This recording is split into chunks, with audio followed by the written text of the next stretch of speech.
It is indeed a pleasure and great honor to be here with all of you tonight and to welcome you to the Old Manse. I am always thrilled to return here to town on what has become my annual pilgrimage to Concord, visiting family and friends,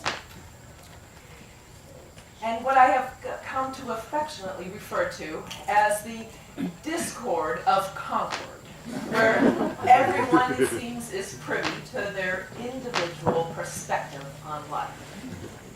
And now that I am living and working in Manhattan as the first literary critic at Horace Greeley's New York Daily Tribune, it offers me some distance, if you will, so that I can take pleasure, if not amusement, at the comings and goings of these Concordians. Do I hear music? Oh, yes, it was not a familiar tune. And having most of the month of August on vacation, it allows me the opportunity to reflect on my accomplishments this past year, when I have published 2 books, 8 months apart. The first, Summer on the Lakes, which was a travelogue of my journey through the Great Lakes of the upper Midwest, in which I described oblique scenes of the effects of westward expansion on our native Indian culture. The critics have been very, very kind about Summer on the Lakes, praising it for its nationalism and experimental qualities. Mr. Poe, for one, has praised this book for its graphic depictions of the West, including when I embarked from Niagara Falls. And my second book, Woman in the 19th Century, is a more optimistic outlook. It began as an essay entitled The Great Lawsuit, Man versus Men, Woman versus Women, which Mr. Emerson published in The Dial, and then Mr. Greeley published an excerpt in his daily newspaper, and then in turn encouraged me to expand it into a full book. Sales had been quite good for Women in the 19th Century, but reactions mixed. Sophia Peabody Hawthorne, the mistress here at the Manse, has expressed full disdain at my basic premise of equality between the sexes. And Mr. Emerson relayed gossip that she confided to her mother that if only Miss Fuller were married, then she would understand the true rights of women. Yet Mr. Poe, for one, has praised my Woman in the 19th Century. Perhaps it's backhanded praise, but he has said that it is indeed a rare book that few women in America could have written, and only Miss Fuller could have published. Well, now that I have, it is true that controversy continues to swirl around me.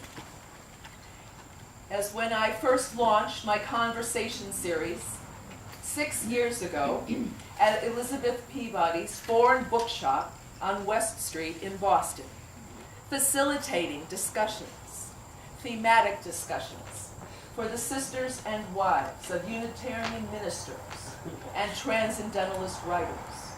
Of course, it provided a means of income for me, but at the same time, it presented a forum for women to come together, and it was our access to higher education, which we had been denied, and access to self-culture. My then assistant, Sophia Peabody, unmarried at the time, was so exuberant about these conversations that she crafted a poem in which she likened me to a high priestess. This provoked Orestes Brownson, and he pointed his pen soon after to call me a heathen priestess. This was a direct reference to my earlier translations of Goethe from his native German into English to expose Goethe's work to the American public. And being back here at the Manse also makes me realize just how much has happened since my first visit here 3 summers ago. I came for the month of July, and well, I had just resigned my position as editor of The Dial, and Mr. Emerson very kindly took up the reins and said that I had been a martyr. I had labored for no pay for 2 years, and that he invited me to pay a call to Concord. So I came to the Manse first, and as I traipsed up the walk, I glimpsed the newly wedded hawthorns locked in a tender embrace. As they heard my foot on the front stoop, they sprang back and were the most gracious of hosts. My stay here for a fortnight was complete with a canoe ride with Mr. Thoreau up the Concord River.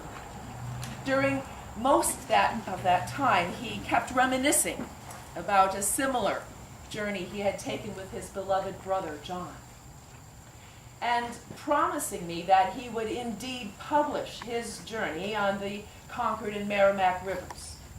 So in many ways, it makes me most proud to realize that I have published my travelogue before he has published it. So then from the Manse, I went to spend a week with my sister, Ellen, and her family over at the Red Cottage, and from there traversed Sleepy Hollow, where I spent a fortnight with the Emersons at Bush.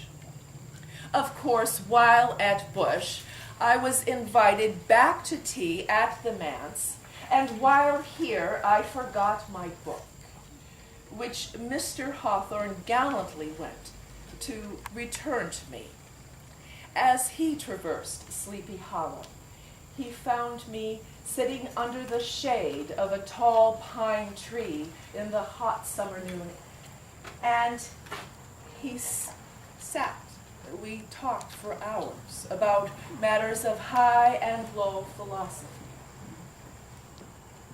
Why are we here on earth, and how can we make this earth a better place? Well, those are not easy answers, of course. Speaking of which, I wonder where Mr. Poe is. Now, I read in the town paper earlier today that he is in Concord seeking submissions to his Broadway journal. I am not certain if he knows that the Hawthornes, while they still have their address here at the Manse, are actually in the process of moving to Salem. I also understand that Mr. Poe gets inspiration from cemeteries. Perhaps he is at Sleepy Hollow looking for a good plot.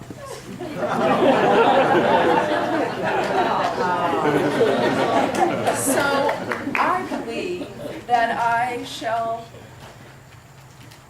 go over to my favorite rock by the river and write some poetry during this magnificent twilight hour.